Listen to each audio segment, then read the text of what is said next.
Olá, você tem dó? Não, não dó no sentido de pena, dó no sentido de DAW.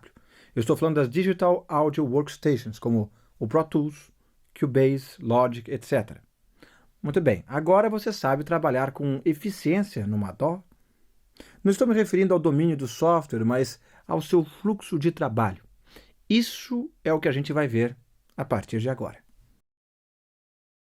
Antes de focar nossa atenção ao processo de mixagem usando as DAWs ou as DAWs, vamos ver a evolução técnica das três fases de produção: a gravação, mixagem e masterização. Esses métodos clássicos de produção podem enriquecer o nosso trabalho com o áudio digital. O produtor deve ter imaginação suficiente durante o processo de gravação, a ponto de deixar os canais individuais já gravados com a sonoridade pretendida, fora os detalhes, todos aguardando para facilitar os procedimentos na hora da mixagem. Era necessário planejar o trabalho usando os consoles analógicos ligados com os gravadores multitrack de fita.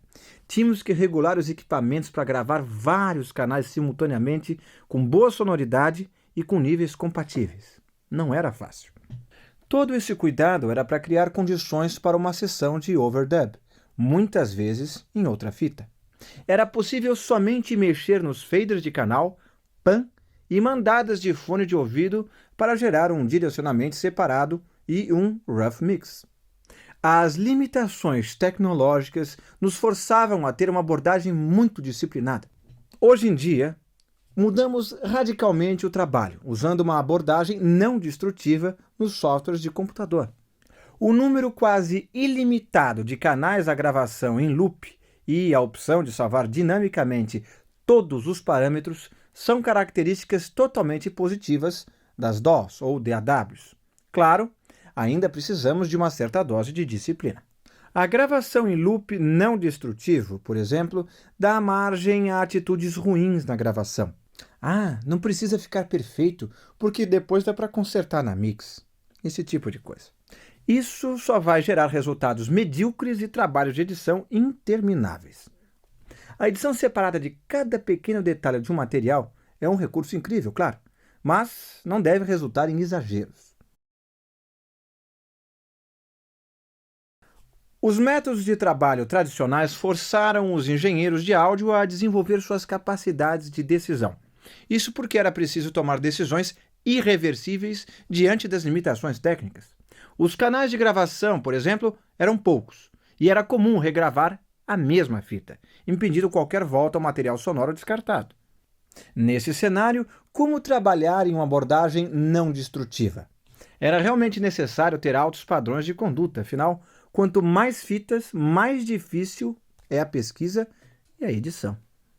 Digamos que você precisa obter um bom take do vocalista principal. Vamos ver um bom procedimento para organizar a sua sessão de gravação. Abra um canal de áudio e deixe o Record Standby ativado, para ouvir o sinal da entrada, sabe? Gravação e dinâmica, isso é importante.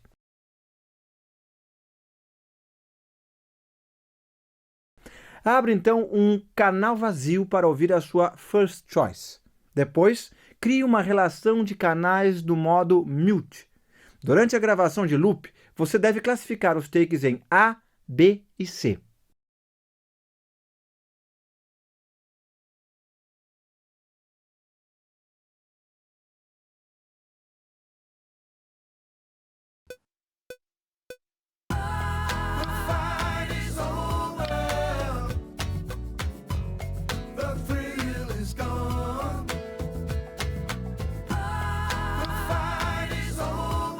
A categoria C é para takes que devem ser excluídos imediatamente.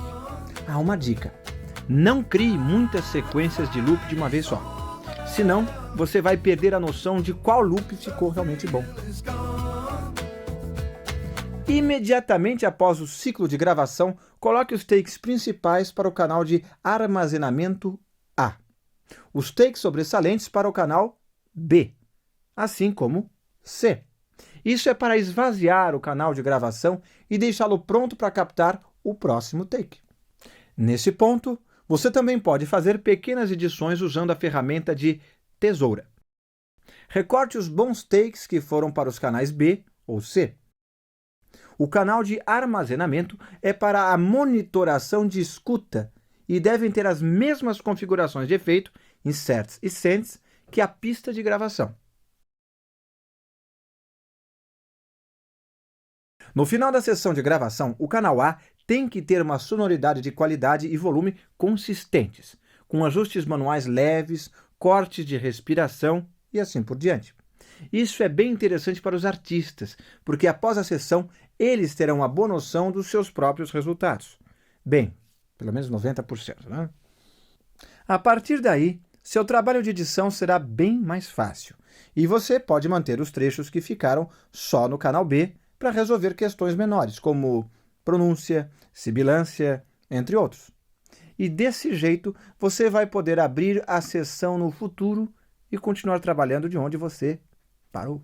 E, no final da edição, com todos os problemas resolvidos, você pode apagar tudo que estiver no canal B.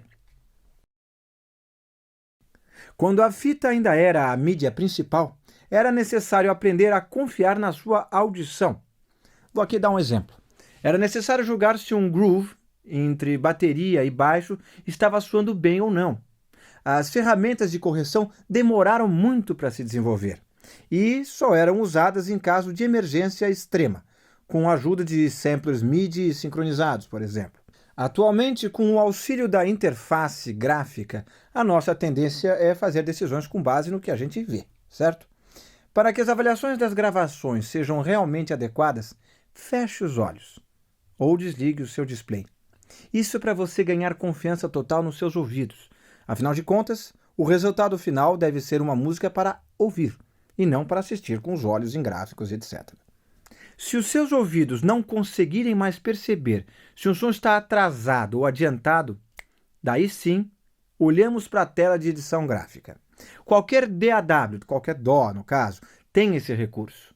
Como auxílio, feche os olhos quando você escuta algo que soa mal ritmicamente.